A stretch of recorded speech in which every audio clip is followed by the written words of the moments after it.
വായിക്കാമോ? എന്തോ ഇഴഞ്ഞു നീങ്ങണു. ഇപ്പൊ വായിക്കാമോ? പറ്റണില്ല. വായിക്കൂ. പറ്റണില്ല. അക്ഷരം അറിയാമോ? അറിയില്ല.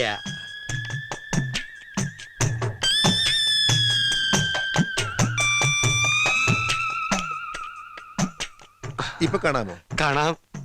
നിങ്ങൾക്ക് വ്യക്തമായി കാണാമോ? വ്യക്തമായി കാണാം. ഓക്കെ.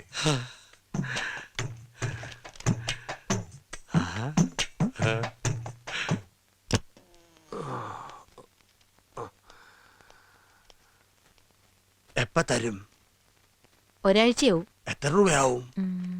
1800.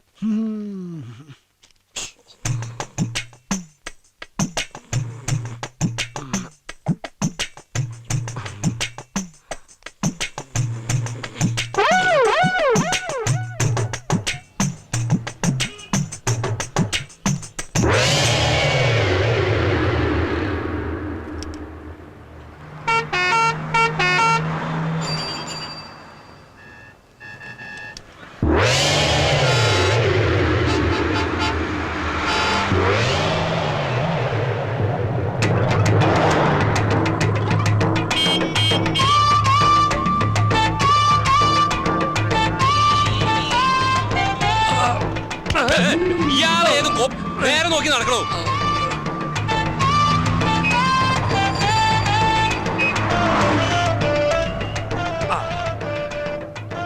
ഈ പഴം എന്താ വില? പഴം ഇവിടെ അല്ല, ആ കടയില.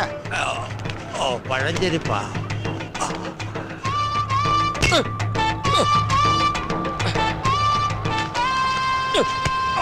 എന്താ ഇത്? എന്ത് വേണ്ടത്? ആ, ഒരു പഴം, ഒരു സോഡ. ഇതെന്താ പഴം ചോദിച്ചപ്പോ പടവലങ്ങാ തന്നത്?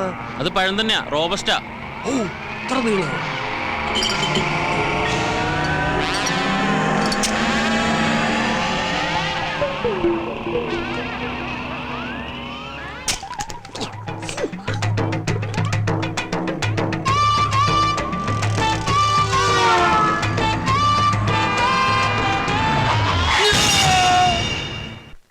സുലൈമാനെ, രാഘവന് ചായ കൊടുത്തേ. മധുരം ഇട്ടിട്ടില്ലല്ലോ. നിങ്ങക്ക് ഷുഗർ ആണെന്ന് ഞമ്മക്കറിയൂലേ? അല്ല, നിങ്ങളെ മുതലാളി ഇതാ വരണമെന്ന് പറയാൻ തുടങ്ങിയിട്ട് കുറച്ച് ദിവസമല്ല. ഇത് എവിടെയാണ്? വരും, വരാതിരിക്കില്ല. അവിടെ ഒരു 100 കൂട്ടം ബിസിനസ്സുമായിട്ട് കറങ്ങി നടക്കയില്ലേ? ആ തിരക്കിന്റെ ഇടയിൽ മാറി കുറച്ചു ദിവസം നാട്ടിൽ വന്ന് നിൽക്കാന്നൊക്കെ പറയുമ്പോ പെട്ടെന്ന് ഓടി വരാൻ പറ്റില്ല. പിന്നെ എങ്ങനെ വരിക? വിമാനമൊക്കെ കയറി വരണ്ടേ? രാഘവൻ പറഞ്ഞത് വാസ്തവം. എന്തോ രാഘവൻ പറഞ്ഞത് വാസ്തവം. അങ്ങേര് വന്നാ പിന്നെ രാഘവേട്ടന് കുശാല.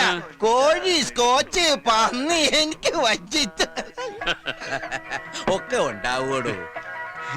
അതൊക്കെ ഒരു ഭാഗ്യമല്ലേ. അപ്പൊ ഞങ്ങളെയൊക്കെ ഒന്ന് മൈൻഡ് ചെയ്യണേ.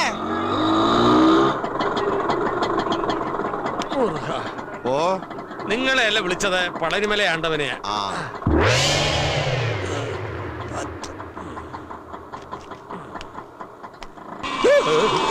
അയ്യോ പാവം, ആ പിച്ചക്കാരന് വല്ലതും കൊടുത്തുട്ടേക്കാ.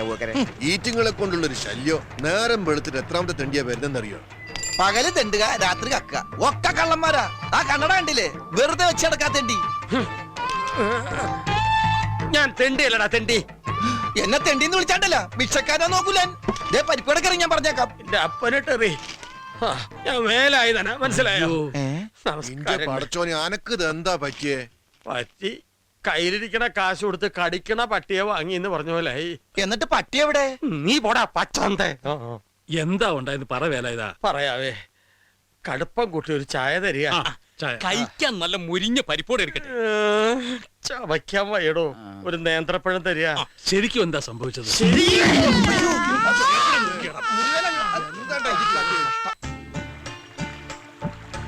അപ്പൊ ഇനി 2 മാസം കഴിഞ്ഞ് പോയാ പിന്നെ ഇങ്ങോട്ട് വരികയില്ല.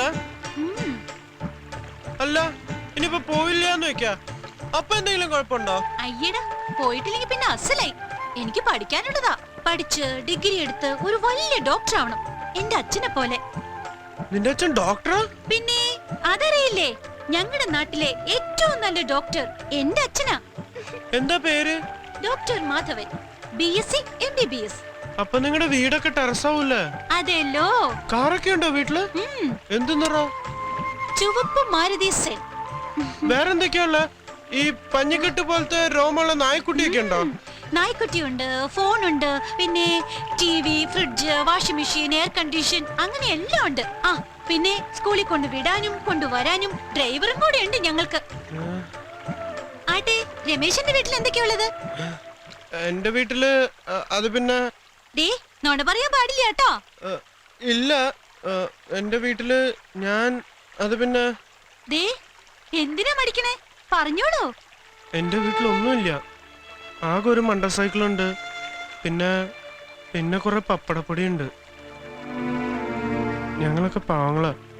എന്റെ അച്ഛനെ ഞാൻ കണ്ടിട്ടില്ല. എനിക്ക് 1 വയസ്സുള്ളപ്പോഴത്ര അച്ഛൻ മരിക്കണ.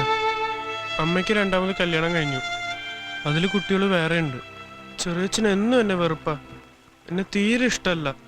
എപ്പോഴും എന്നെ ചീത്ത പറയും. വിഷമായില്ലേ? സാരില്ല, എല്ലാവർക്കും അവരവരുടേതായ കഷ്ടപ്പാടും സങ്കടങ്ങളും ഒക്കെയുണ്ട്. ഞാൻ പറഞ്ഞതെല്ലാം മനസ്സിൽ നിറഞ്ഞു നിൽക്കണ കുറെ സ്വപ്നങ്ങൾ മാത്രമാണ്. രമേശിനെ പോലെ തന്നെയാ ഞാനും. എനിക്ക് 2 അനിയത്തികളാ. അച്ഛനെ കൊണ്ട് ഒരു കാര്യമില്ല. ഓർമ്മ വച്ച മുതല് വീട്ടിലെന്നും അമ്മയായിട്ട് ബഹളമാണ് അച്ഛൻ. ഒരിക്കല് അച്ഛന്റെ അടി കൊണ്ട് അമ്മ സുഖമില്ലാതെ കിടപ്പിലായി. പിന്നെ അമ്മയെ ശുശ്രൂഷിക്കാനും വീട്ടിലെ പണിക്കുമായിട്ട് എന്റെ പഠിപ്പ് നിർത്തി.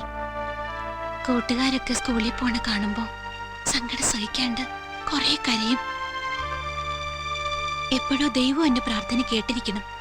ഒരു ദിവസം മാഷി വീട്ടിൽ നേരിട്ട് വന്ന് എന്നെ വീണ്ടും പഠിപ്പിക്കണമെന്ന് അച്ഛനെ നിർബന്ധിച്ചു. ഇന്ന സ്കൂളിൽ നന്നായിട്ട് പഠിക്കുന്ന കുട്ടി ഞാനാ. എന്ത് കഷ്ടപ്പാട് സഹിച്ചാലും ശരി, എനിക്ക് പഠിക്കണം. പഠിച്ചൊരു ഡോക്ടർ ആവണമെന്ന ആഗ്രഹം. നടക്കുമെന്നറിയില്ല. തീർച്ചയായും നടക്കും. വലിയ ഡോക്ടറൊക്കെ ആയാല് നമ്മളെയൊക്കെ ഓർക്കുവോ? ഓർക്കും. സ്കൂളിൽ പഠിക്കാത്ത ഈ കാക്കക്കുറുമ്പനെ മറക്കില്ല.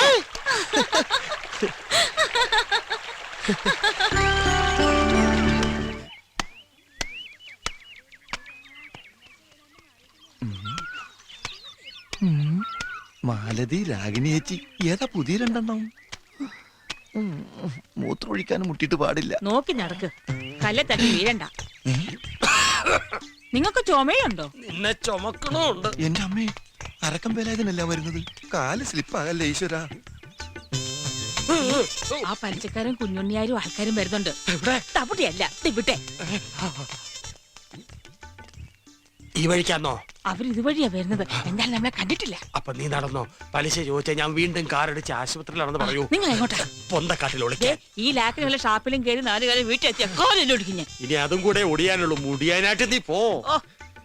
പലിശക്കാരൻ കുഞ്ഞുണ്ണിയല്ല, അവന്റെ താത്ത മണ്ണുണ്ണി വന്നാ പോലും ഈ വേലായുധന്റെ രോമം പിഴാൻ പറ്റില്ല. വേലായുധം വീട്ടിലുണ്ടോ? ഇല്ല, സുഖമില്ലാണ്ട് ആശുപത്രിയിൽ ഇരിക്കുക. അവൻ ആശുപത്രിയിൽ നിന്ന് വരട്ടെ. എവിടെ കണ്ടാലും ഓടിച്ചിട്ട് പിടിച്ചോണ്ട് വരണം. കൊടുത്ത കാശ് കിട്ടുമോന്ന് നമുക്കൊന്നും അറിയണമല്ലോ. ഞാൻ ഇപ്പൊ തന്നെ ഒന്ന് പോയി നോക്കട്ടെ ആസ്പത്രിയില്.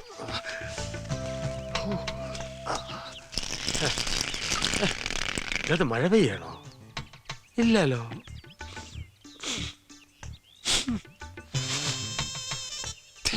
ഒരു ഉപ്പുരസം. എന്തായാലും മരപ്പെട്ടി താമസമാക്കിയിട്ടുണ്ടോ? ഒന്നും കാണാനും പറ്റില്ല. എന്തായാലും മുതലാളി ഇങ്ങോട്ട് വന്നോട്ടെ. ബാക്കി കാര്യമൊക്കെ പിന്നെ അല്ലേ. എന്താ വേലായുധ, വീട്ടിൽ ഇതിനൊന്നും സൗകര്യം ഇല്ലേ? തൂറിയതൊന്നുമല്ല, പിന്നെ ഒളിച്ചതാ രക്ഷപ്പെടാൻ. എന്നെ ഭയങ്കര പേടിയാ. നീ പോടാ. ആ പലിശക്കാരൻ കുഞ്ഞുണ്ണി എന്നെ കണ്ടാ കൊന്നുകളെന്ന് പറഞ്ഞ് നടക്കുക. നിങ്ങൾ ഈ വേണ്ടാത്ത പണിക്കൊക്കെ നിക്കണോ? അത്യാവശ്യത്തിന് വാങ്ങിയതാ. പലിശ പെരി മല പോലെയായി. എന്താ ചെയ്യാ, കച്ചവടം മോശം. എന്റെ ഈ കഷ്ടപ്പാട് കണ്ട് മേലെ ഒരാളിരിപ്പുണ്ട്. ആ, മോളിൽ ഒരാളുണ്ടെന്നുള്ള ബോധം വേണം. അപ്പൊ ഇത്തിരി മനസ്സമാധാനം കിട്ടും. മേളിലുള്ള ആളെ അങ്ങനെ കണ്ണടച്ച് വിശ്വസിക്കരുത്. എപ്പോഴാ ചതിക്കെന്നറിയില്ല. മഹാ തിരുമാലിയാ. വാടോ. അല്ല, ഇവിടെ വല്ലാത്തൊരു വാട. വേലായുധന് വയറിളകി കാണും. ആ വാ. മരപ്പട്ടി.